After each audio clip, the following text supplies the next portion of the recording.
Hello guys, welcome to today's video by Trust Stanley at TS Tech Talks video. In today's video guys, I'm going to show you how to make use of your own photo or your own image from your device as the wallpaper. So if you have a picture of somebody or your own picture and you want to make use of it as a wallpaper on someone's chat or while chatting with somebody, this is just how to do that. Now go ahead and open your Signal.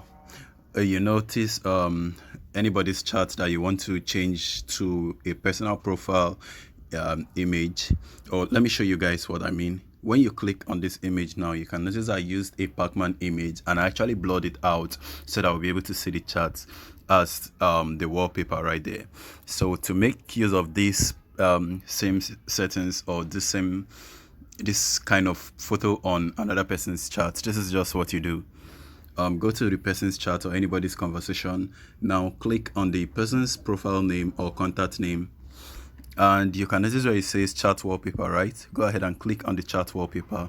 You notice where it says set wallpaper, click on that, and just on top of the area you notice where it says choose from photo. Go ahead and choose from photo.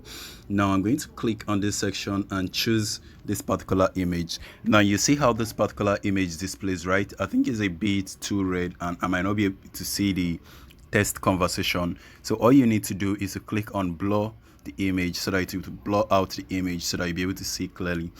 And once you're okay with that, just click on set wallpaper and you can notice the wallpaper will be set for you. So once you back out, you are going to see the wallpaper right there. So if you're saying hello to the person, you'll be able to see the conversation properly because the image is blurred out, but the image is actually still there. So if there was some reason you want to make use of a different wallpaper, it's still the same thing. Click on set wallpaper, choose from image, all photos, no camera, all photos, and then let's say we choose this one. So we still blur out the image, still the same thing, and then set. So back out once more. So there you go. It looks cute, like. So that is just how to do it, guys. If you're going to make use of somebody's image as your wallpaper, that is just how to do it. Thank you for watching the video. Please make sure you stay subscribed to the channel, like the video, and share with your friends. See you on my next video, guys. Peace.